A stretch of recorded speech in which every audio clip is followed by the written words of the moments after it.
Valle de Choapa, sobre todo la ex hacienda de la señora, ¿cómo se llama? Matilde Salamanca, la situación era la siguiente. Había el Fondo Chillepín, que era de Catán, de un inmigrado libanés, que también tengo entendido era dueño de las cañas. Había otro predio que era privado, que era Ranquilla de Gatica, y había otro fondo privado Limagüe, que era un señor apellido Álamos. Y todos los demás pertenecían al Servicio Nacional de Salud. Entonces, dentro del campesinado había como dos tipos de campesinado. Los inquilinos de los fondos privados y trabajadores del Estado, porque el Servicio Nacional de Salud era del Estado, que eran trabajadores del Estado. Tambo, Tahuinco, Cucumé, todo eso eran trabajadores del Estado. Pero había algo que los unía a todos, porque en Salamanca se crearon los primeros sindicatos agrícolas de América Latina, las ligas campesinas, así se llamaban, en el año 1922. Eso es una investigación que el primero que la hizo fue un brasileño, Gambino Afonso, y él identifica que en 1922 ya habían estos sindicatos que en esa época se llamaban ligas campesinas. Y por lo tanto había un sindicalismo muy fuerte y sobre todo un impacto de los viejos que trabajaban en el norte y que regresaban a su tierra, a Salamanca principalmente. Bueno, también Illapel y otras comunas.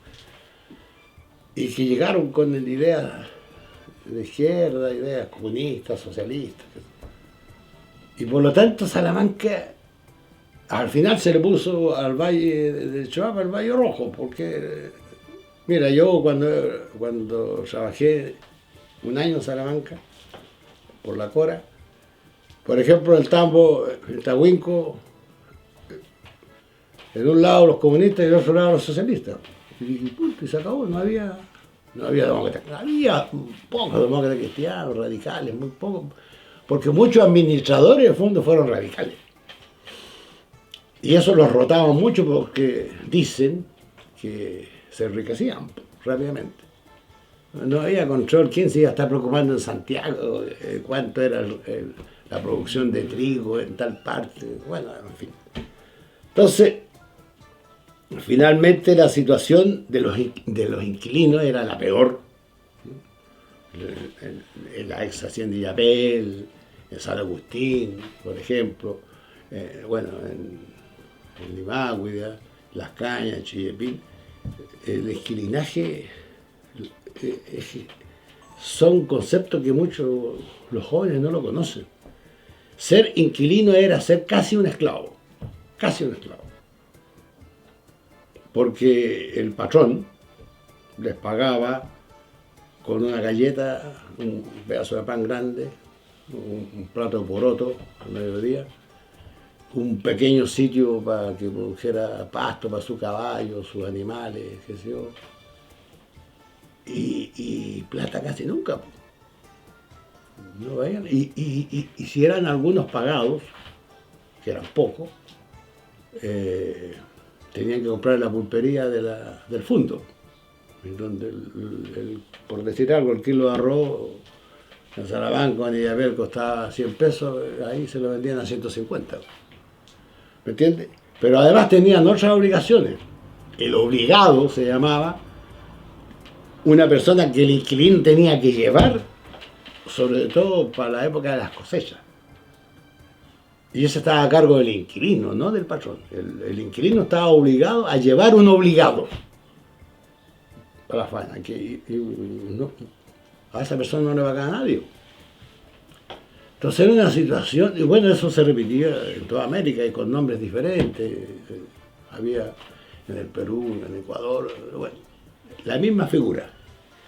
Quien estudió mucho el tema del inquilinaje, aparte del ICIRA, el Instituto de Capacitación e Investigación y Reforma Agraria, ICIRA, En Chile fue un historiador Góngora, Mario Góngora, y Amunátegui, otro.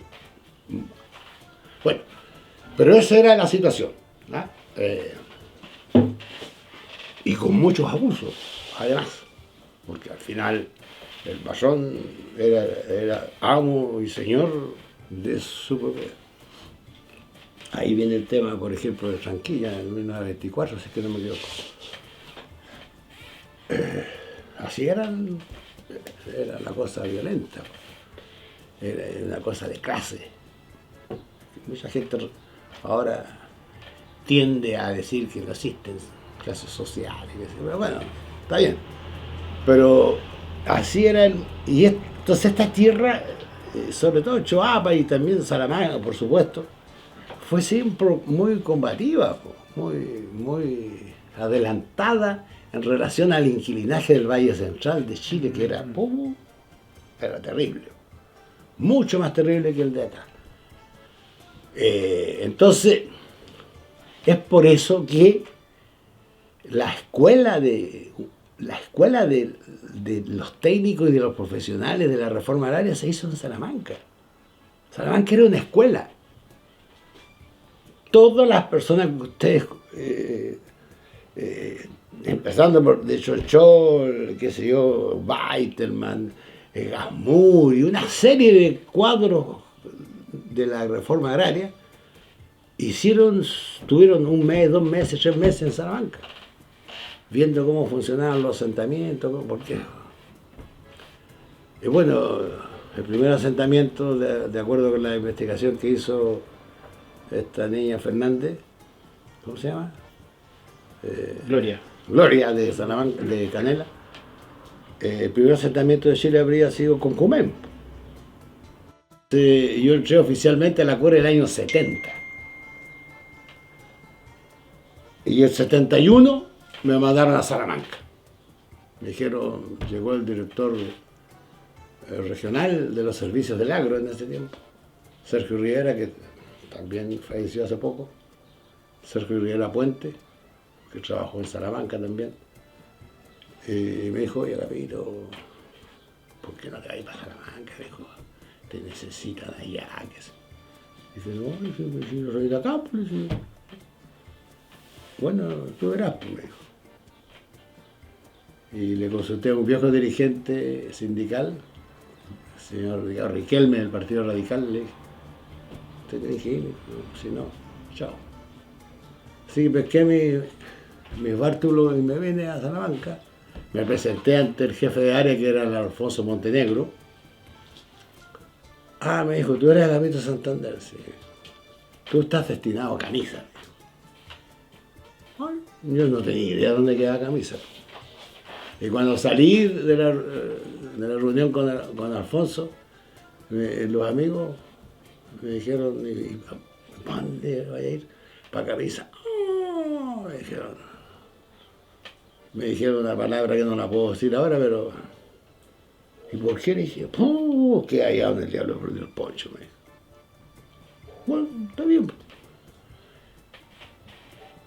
Tuve un año completo en Camisa. Todo el año 71. Y en realidad me trasladaron porque yo era dirigente sindical. Yo era dirigente se llamaba Asociación de Trabajadores de Cora. Y por eso me trasladaron, porque tuve unas discusiones con los jefes. Entonces los jefes, ya pues, se va este gallo. Ese era el... Bueno, después yo me hice súper amigo de Sergio Rivera, al final. Se llamaba el fondo Tambo Camisas, y la Cora separó Camisas del Tambo. Entonces, y era un asentamiento, digamos, Camisa, que tenía 140 asentados. 140. Y cuando después vino la contrarreforma agraria, qué sé yo, y los camisanos tenían la posibilidad de comprar el predio, que son como 29.000 hectáreas más o menos, ellos tenían preferencia, pero tenían que formar una sociedad agrícola y ganadera. Y el que promovió eso fue el famoso loco Flores, Gerardo Flores, que ya falleció, que era mi amigo por lo demás, era medio loco, pero era mi amigo. Y solamente aportaron para la formación de la sociedad 73 personas. Los demás no, dijeron no me meto. Y lo que había que aportar para la sociedad era para pagarle a un abogado a que hiciera el escrito, digamos. Que eran como entre 5 a 10 mil pesos de hoy. No era mucho por lo demás. Bueno, al final ellos son los dueños, 73 o 74, no me acuerdo, de camisa. ¿Y cómo pagaron esa a la tierra? Resulta que cuando yo llegué, el jefe de producción me dijo: Agapito, tú tenés dos tareas en camisa. Hacer, despedrar, digamos, terreno para pequeñas, digamos, perímetros de riego y que se plante una viña. Y los viejos me dijeron: pero Agapito, ¿cómo? Viña, estáis loco, ¿cómo se te ocurre esa chica? No se da la viña. No, si es un buen clima acá, no. Bueno, al final, después de 4 o 5 veces de conversar con ellos, al final me dijeron: ¿sabéis qué más, cabro? Haz lo que queráis. Al final me dieron el pase. Todo lo compré en Ovalle. Los postes, los rodrigones, las plantas, la malla, ¿cómo se dice? Malla bizcocho, para que no se metieran las liebres, ¿sí? Y había un topógrafo, Alvarado. Él hizo las curvas de nivel, que se todo bien. Fueron como 2 hectáreas. Bueno, y se cerró. Y después yo me fui, pues, después que se quedó plantada, las plantitas. Y entonces, después yo nunca más vine a Salamanca porque me tomaron preso y después yo salí para Francia. Y yo pensaba siempre: ¿por qué será de la viña? No debe existir, no. Y cuando aquí llegué a Choapa, el 93, yo tengo ya 30 años acá en Choapa, en Illapel sobre todo. Lo primero que hice fue ir a Camisa. Fui a Camisa y estaba la viña en Corrales. Ahí estaba la viña. No sé si ustedes la conocen. Y entré, pues. Entré a ver la viña. Y había un viejo ahí trabajando, estaba escarbando, limpiando, qué sé. Y le pregunté: oh, caballero, buenos días, buenas tardes, no me acuerdo. Esta es la... ¿Es de ustedes esta viña? Sí, pues nosotros la plantamos todo. Y les ha servido mucho, pues. Y de repente me quedo mirando, era un viejo Quiró, que todavía está. Debe tener la edad mía, tal vez. Me dijo: usted, don Agapito. Ya no era cabro, era don Agapito, pues. Era más viejo, claro, pues. Entonces aquí está su viña, pues, me dijo. Aquí está su viña, pues, tanto que jodió por la vida. Por ejemplo, bueno, y ellos tenían que pagar todos los años una cuota por la tierra. Y la pagaban con la viña. Nunca se metieron la mano en el bolsillo para pagar la tierra. La alfabetización, aquí se hizo una alfabetización generalizada de todo el campesino. Todo, que estuvo a cargo de Isira. Isira estuvo a cargo de ese programa. Yo tuve compañeros que participaron en ese programa de alfabetización. A los 2 meses los viejos estaban leyendo. Sí, pues. Viejos que nunca habían tomado un libro. Y pues, hay algo escribir, firmar. Bueno, entonces vino después, todo el mundo sabe, el proceso llamado de contrarreforma agraria, donde de las 10 millones de hectáreas que se habían acumulado, 4 millones del gobierno de Frei Montalva y 6 millones de hectáreas en el gobierno de Allende, de esos 10 millones se le entregaron al campesinado más o menos 1/3, 3 millones. Y todo el resto se devolvió o se remató. Aquí, en el caso de Chihuahua, es un caso más o menos aparte. ¿Por qué? Porque aquí el único fondo que se devolvió, porque estaba en trámite de expropiación, fue Tilama. Todo lo demás estaban ya oleados sacramentados. Los Cóndores, Los Vilos, Puerto Oscuro, en el caso de Canela, la hacienda Yapera acá, 160.000 hectáreas tenía la hacienda Yapera, 140.000 en realidad. Y todos los Cucumén, Tranquilla, Coirón, El Queñe, Panguecillo, Tambo, Tahuinco, Cariza, Las Cañas, Limahue, Pintacura Sur, todo eso se expropió y no se devolvió. No se devolvió. Y ahí no se devolvió nada. Pero sí le pusieron rueda a la Multirecop. ¿Y quién le puso rueda a la Multirecop? Un señor al que lamentablemente está fallecido. Pero yo se lo dije a él en persona, en un programa de televisión. Usted se quedó con la bomba encima, que era de la Multirecop. Roberto Rondanelli, alias el Cucucho. Eso es, todo el mundo de Salamanca lo sabe por lo demás, así que no hay... Pero lo más suave es haberse quedado con la bomba encima. Lo peor son las muertes que hubo. Las personas que estuvieron presas.